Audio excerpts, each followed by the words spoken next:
Are के सिंह जी, आपसे शुरू करूंगा आज, क्योंकि देखिए बाकी तो हम लोग कानून के छात्र हैं।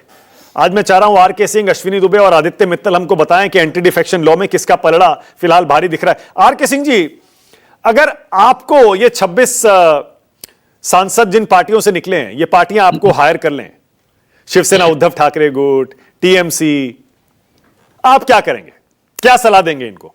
आर के सिंह जी। जी थैंक यू मानक। अगर वो मुझे हायर कर ले टीएमसी वाले, वो अभिषेक मनु सिंघवी जी से भी उनको राय लेनी पड़ेगी। खैर एनीवे, मैं ये कह रहा था कि ये जो अभी टीएमसी का प्रॉब्लम चल रहा है, इस पे हम लोगों ने पहले भी बात की है जी। और ये बिल्कुल क्लियर है कि ये इश्यू आज के डेट में मर्जर और स्प्लिट के बीच का, समवेयर इन द बिटवीन का है। स्प्लिट हमारे कॉन्स्टिट्यूशनल स्कीम का पार्ट रह नहीं गया है।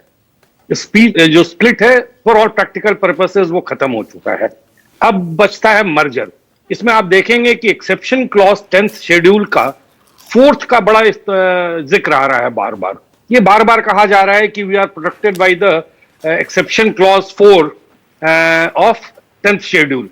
अब ये समझने की हमें आवश्यकता है 4 कहता क्या है। 4 को और शिवसेना के जजमेंट को एक साथ मिला के पढ़ना होगा, लेकिन उसके पीछे थोड़ा, चूंकि हम लॉ पे बेस्ड डिस्कशन चल रहा है, ये बहुत इंपॉर्टेंट है कि उसकी पृष्ठभूमि एक बार देख ली जाए कि शिवसेना तक ये केस पहुंचा कैसे।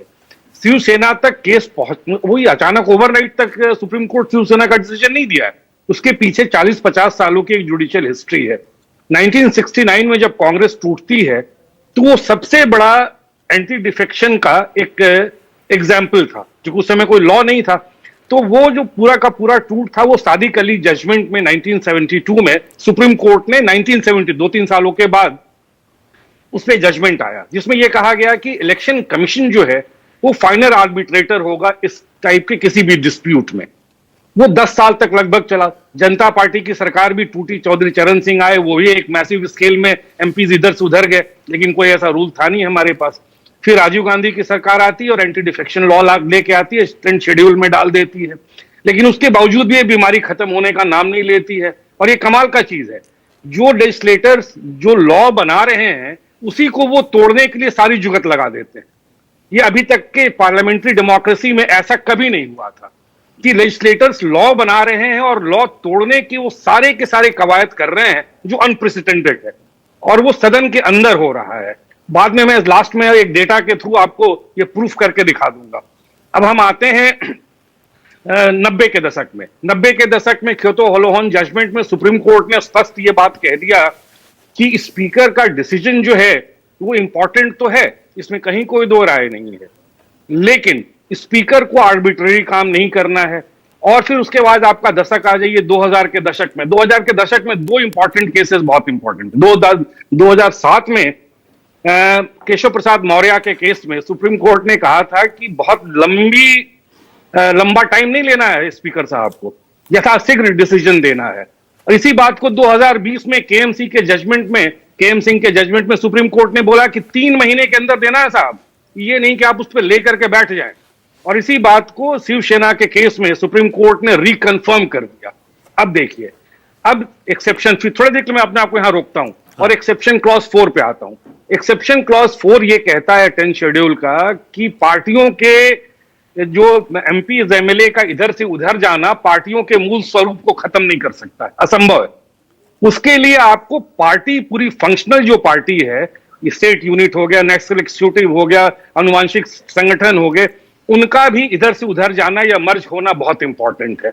तो आज के डेट में एक लीगल इन्फर्मिटी टीएमसी के सांसदों के साथ है और बैलेंस ऑफ लॉ जो है वो ममता जी के साथ खड़ा नजर आता है। अब हम आ जाते हैं एंटी डिफेक्शन लॉ पे, क्योंकि बहुत सारे लॉयर्स भी हैं, तो मैं अपनी बात बहुत जल्दी खत्म करूंगा, क्योंकि अश्विनी जी भी देख रहे हैं और जज साहब भी हैं। तो अब देखते हैं एंटी डिफेक्शन लॉ, क्योंकि उसके पूरे जड़ में एंटी डिफेक्शन लॉ का ये तमाशा है, जो आज के डेट में हम लोग बहुत इसको डिस्कस कर रहे हैं। एक डेटा मानक जी, आप मुझे 1 सेकंड का वक्त देंगे? हाँ। ये डेटा बहुत जरूरी है, बताइए। बहुत जरूरी है जी। वह होता क्या है कि 1985 से 2026 में I call upon all the panelists as well as all the lawyers to show me a record जहां पे 1985 से लेकर के 2026 तक एक कॉम्प्रिहेंसिव स्टडी है कि कितने डिफेक्शंस हुए हैं, कितने डिस्क्वालिफिकेशंस हुए हैं, कितनी कार्रवाइयां हुई हैं, कहीं भी पब्लिक रिकॉर्ड में ये डेटा नहीं है साहब। एक डेटा मैंने बहुत रिसर्च करा तो मिला मुझे, वो पीआरएस लेजिस्लेटिव का डेटा है 1985 से 2004 तक का, 2009 में पब्लिश हुआ था, और वो कहता है कि स्टेट और पार्लियामेंट में डिस्क्वालिफिकेशन के केसेस 139 आज तक डिसाइड हुए हैं, जबकि इसकी नंबर हजारों की तादाद में है। तो इसका मतलब our parliamentarians are deliberately trying to hide something from public opinion और पब्लिक डिस्कोर्स में उसको नहीं लेना। ओके, आरके सिंह जी, अब जरा थोड़ा उद्धव ठाकरे गुट के जो 6 सांसद हैं उनका भी बता दीजिए। मैंने बताया उनको शो कॉज नोटिस दे दिया गया, और कपिल सिब्बल अभी कल ही बयान दे रहे थे। कपिल सिब्बल साहब देश के सबसे बड़े वकीलों में एक, संविधान के बड़े जानकार, वो कह रहे थे भैया जैसे ही आप सामूहिक तौर पर डिसीजन लेते हैं कि आप बैठक में नहीं जाएंगे, वैसे तो विप लागू होता है सदन के अंदर, लेकिन जैसे ही विप पर आप मीटिंग में नहीं जाते और सामूहिक डिसीजन ले लेते हैं, इसका मतलब होता है कि आप वॉलंटरीली अपनी पार्टी की मेंबरशिप छोड़ रहे हैं, और वो डिस्क्वालिफिकेशन का ग्राउंड बन जाता है। क्या उद्धव ठाकरे गुट उसी पर काम कर रहा है क्या? नहीं, मैं यहां पे सिब्बल साहब से थोड़ा इत्तेफाक नहीं रखता हूं। जहां तक विप का प्रश्न है, वो विप जनरली जो जारी की जाती है वो पार्लियामेंट्री प्रोसीडिंग्स या सदन के अंदर के लिए विप जारी की जाती है। ये प्राइवेट मीटिंग के लिए विप जारी करना, सिब्बल साहब ही इस मसौदे को ज्यादा लीगल तर्क दे सकते हैं, मैं नहीं दे सकता। जहां तक जो ये शिवसेना के सांसद है, 6 या 7 सांसद हैं, अगर किसी पार्टी के मीटिंग में वो नहीं जाते हैं तो सिर्फ नहीं जाना। देखिए, राम नायक के केस में सुप्रीम कोर्ट ने बोला है कि इन्फ्रेंस से भी कभी कभी डिफेक्शन की बात तय हो जाएगी। जैसे आपको मीटिंग में बुलाई जा रही है, आप नहीं जा रहे हैं, तो पर एक डीम्ड, जिसको कहते हैं कि आप डीम्ड डिसोसिएशन आप कर रहे हैं अपने पार्टी के साथ, लेकिन वो अपने आप भी ऑटोमेटिकली कॉल अपॉन करे किसी एक्शन के लिए, ये कहीं भी रूल में। आरके सिंह जी, अगर उद्धव ठाकरे जी ने आपको बुलाया तो आप क्या केस प्रेजेंट करेंगे, ये भी तो बताइए। उनके पक्ष में भी तो कोई एंगल होगा इस कानून का? नहीं, उनके पक्ष में बस यही कानून यही है आज के डेट में कि वो नोटिस दे करके और इंतजार करें कि वो कोई ना कोई ऐसा काम करें जहां पे वो ट्रैक्ट करें किसी लीगल प्रोविजन को। एज ऑफ नाउ, आज के डेट में only because of hunting a lawyer can not Hunt. Okay, और अगर स्पीकर साहब को चिट्ठी दे दी है, जिसकी खबरें हमारे पास हैं इन 6 सांसदों ने, कि हम भैया शिंदे गुट में या शिवसेना में शामिल हो रहे हैं और हम एनडीए को समर्थन देंगे, तो उस चिट्ठी का क्या वो चैलेंजेबल है?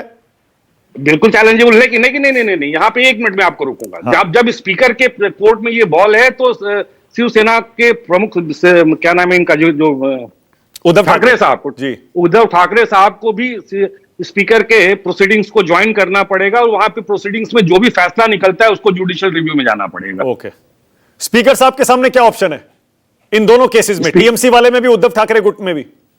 सबसे अच्छा ऑप्शन जो आज के दौर में स्पीकर करते हैं अक्रॉस द बोर्ड, कि वो इस टाइप के डिसीजंस पे बैठ जाएं और फौरी तौर पे किसी को मान्यता दे दें, और उसके बाद वो कोर्ट में चलता रहे और असेंबली का टाइम खत्म हो जाएगा। ये तो आज के डेट में स्पीकर ने गोल्डन रूल बना रखा है। ठीक है, मतलब आप भी अगर वकील होते, आप भी अगर उद्धव ठाकरे के वकील होते और टीएमसी के वकील होते, ममता बनर्जी के, अभिषेक बनर्जी के, आप भी ये कहते भैया स्पीकर के सामने हम कुछ नहीं कर पाएंगे? नहीं, हम तो यही कहते हैं कि सुप्रीम कोर्ट जाते हैं और कहते हैं कि स्पीकर साहब को गाइडलाइन, हम स्पीकर के फंक्शनिंग पे क्वेश्चन नहीं उठा रहे। स्पीकर साहब को कहिए कि शिवसेना के जजमेंट को फॉलो करे और 3 महीने के अंदर यस या ना जो भी करना है करके जल्दी हमें दे। और सुप्रीम कोर्ट से एक और गुजारिश करते हैं कि आप कम से कम लेके अब आप मत बैठ जाइएगा इसको लेकर के, अभी जल्दी से जल्दी निर्णय दे दीजिए। और सुप्रीम कोर्ट से आप ये भी कहते हैं कि आपने शिवसेना के केस में जो ऑर्डर दिया था कि पॉलिटिकल पार्टी बॉस होती है, वही डिसाइड करती है विप कौन देगा, सदन में नेता कौन होगा, उसकी मर्जी के बिना कोई मर्जर नहीं हो सकता। ये एस्टैब्लिश्ड रूल है मानक जी, ये एस्टैब्लिश्ड रूल है। सिर्फ लेजिस्लेटर्स का इधर से उधर जाना मर्जर को कंप्लीट नहीं करता है, unless and until the entire political structure should also merge. पर ये कहां लिखा है आरके सिंह जी, ये लिखा कहां है लेकिन संविधान में?